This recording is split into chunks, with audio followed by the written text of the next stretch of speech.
Que a paz divina abençoe o seu dia e a sua semana. Sejam muito bem-vindos à nossa conversa de hoje. Olá a todos. Nós temos em mãos um material, olha, fascinante. Um pilar da literatura cristã que, sério, moldou a imaginação de muita gente. O Peregrino, do John Bunyan. E pensar que é um livro escrito no século XVII de dentro de uma prisão e continua sendo, depois da Bíblia, uma das obras mais publicadas e traduzidas. A longevidade disso é impressionante, né? É impressionante. E o nosso papo hoje é mergulhar num capítulo que é, assim, uma virada de chave na história. O nosso protagonista, o cristão, já fugiu da cidade da destruição, sobreviveu a um pântano horrível. O pântano do desânimo. Exato. E escapou de uns conselhos bem enganosos. Agora ele está exausto, mas chegou ao primeiro destino concreto. Uma portinha, bem estreita, e em cima dela, uma promessa. Aquele que bate, a porta será aberta. E ele bate. Mas não é um toque-toque educado. O texto diz que ele bateu 1 ou 2 vezes, com fervor. Tem uma urgência ali. Ele tá tipo implorando para entrar. E a porta se abre. Do outro lado, um homem de semblante grave, chamado Boa Vontade. A primeira interação é super direta, quase um interrogatório. Quem é você? De onde vem? O que deseja? Sem rodeios. E a resposta do cristão é o que define para mim todo o conceito de graça na obra. Ele não fala o nome dele, não diz sou um cara esforçado. Não, nada disso. Ele se anula. Ele diz, eis aqui um pobre pecador sobrecarregado. Ele se identifica pela necessidade, não pelo mérito. Ele vem da cidade da destruição e quer ir para o Monte Sião para fugir da ira que há de vir. É a admissão total de que ele não tem nada a oferecer. E a reação do Boa Vontade é imediata. É de todo o coração que o faço. Mas aí acontece uma coisa muito estranha. Assim que o cristão bota o pé para dentro, o Boa Vontade o agarra e puxa com tudo. Por que essa violência toda? Então, essa é a parte que choca. Boa Vontade explica que bem ali do lado da porta tem um castelo fortificado, comandado por Belzebu. O próprio diabo? Exato. E os soldados dele têm uma ordem: atirar flechas em quem está na soleira da porta.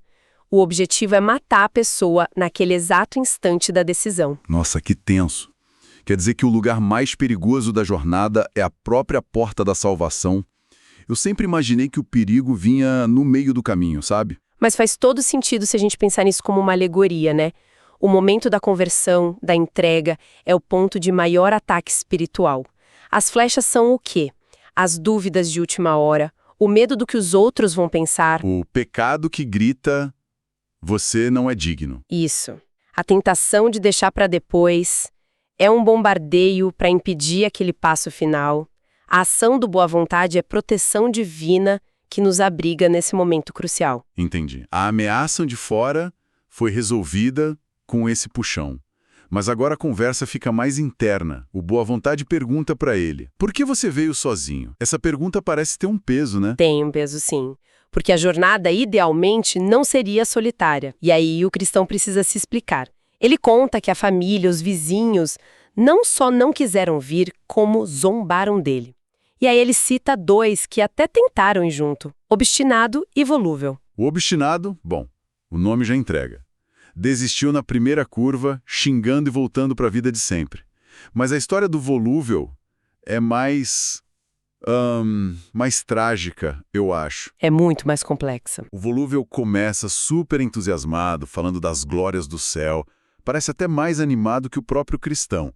Mas aí... Os 2 caem no pântano do desânimo. E aí o entusiasmo acaba. Na hora. A lama, o esforço, o desespero, aquilo não estava no roteiro dele. Ele acusa o cristão de tê-lo enganado e, na primeira chance, sai do pântano pelo lado mais perto de casa e some. E aí a gente tem 2 arquétipos brilhantes de fracasso. O obstinado é a teimosia, a recusa cínica. É o sempre foi assim, não vou mudar. Já o volúvel é o retrato da fé puramente emocional. Uma fé superficial. Exato. Ele se apaixonou pela ideia da recompensa, mas não estava preparado para o custo do processo. Ele queria a coroa, mas sem a cruz. O palácio, mas sem o pântano. Mas, sabe, a reação dele é até compreensível, não é? Ninguém gosta de ficar atolado na lama. Será que ele é só superficial ou é uma crítica a um tipo de promessa de fé que só fala de vitória e ignora o sofrimento? É uma pergunta excelente. A reação dele é humana, e por isso a alegoria funciona tão bem. O Bunyan não está dizendo que volúvel é um monstro. Ele está mostrando que uma fé que não tem raiz na dificuldade, que espera um caminho de flores, não sobrevive. O pântano não é um acidente de percurso. Ele faz parte do caminho. Ele é parte essencial. É o primeiro teste de verdade. Volúvel falha porque a expectativa dele estava completamente errada. Certo. E nesse ponto da conversa, seria muito fácil para o cristão se sentir superior, né? Pois é, o volúvel era fraco, mas eu aguentei firme. Só que acontece justamente o contrário. Sim, ele surpreende totalmente o que ele faz. Ele confessa.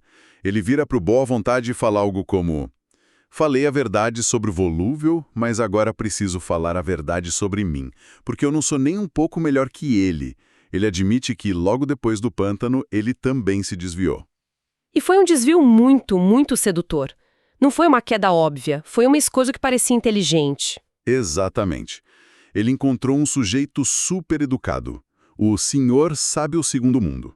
E esse cara o convenceu de que carregar aquele fardo era uma coisa primitiva.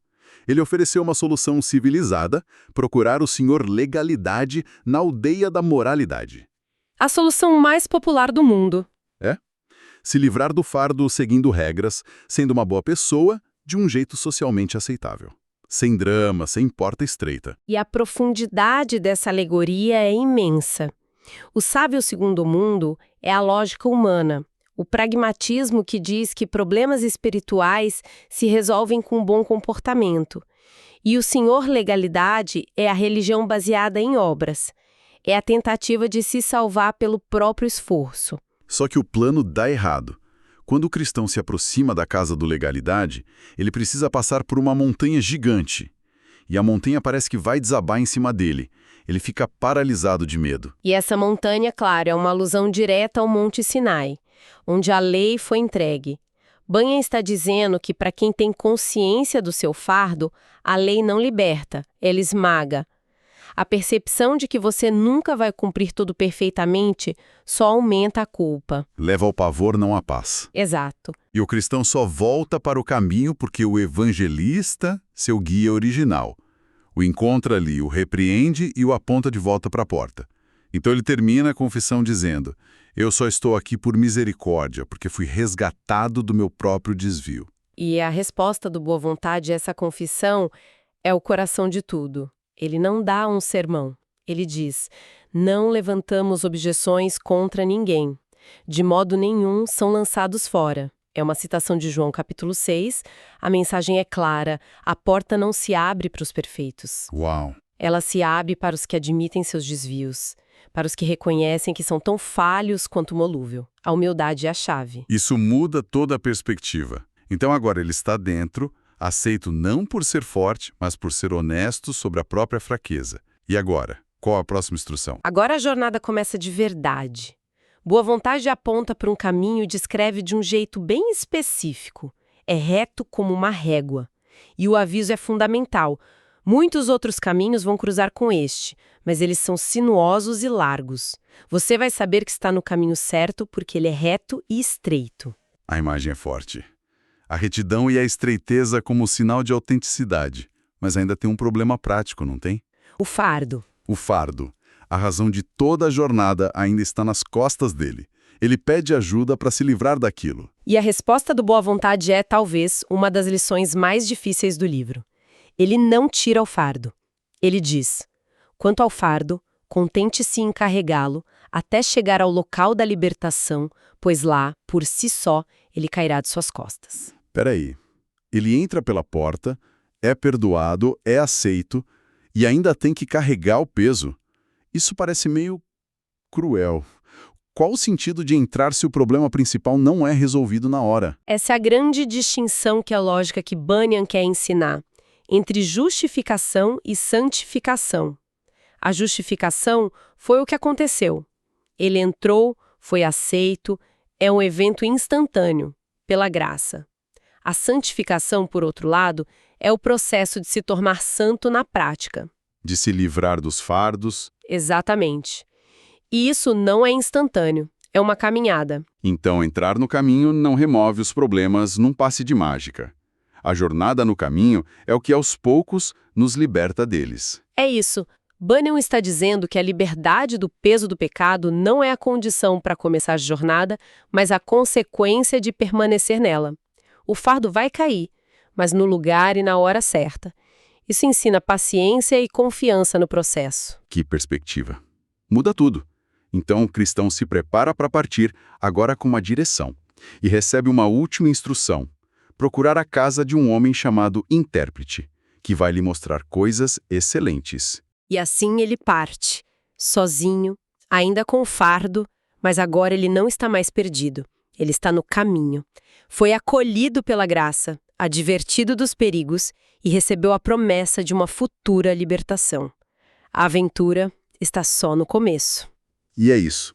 Cristão está finalmente no caminho certo. Acolhido, advertido, e embora ainda carregue seu fardo, agora tem uma direção clara e uma promessa. O que nos deixa com uma questão, né?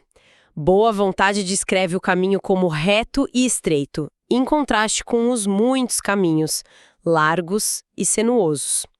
No mundo que oferece tantas opções, tantos atalhos que parecem mais fáceis, o que significa, na prática hoje, buscar e ficar nesse caminho que exige foco e retidão? Uma reflexão que atravessa os séculos, sem dúvida. A jornada de cristão está longe de terminar. O que ele vai descobrir na casa do intérprete? Continuaremos a explorar essa alegoria incrível num próximo encontro com a obra O Peregrino. Estaremos aqui. Para encerrar, que Deus abençoe a todos.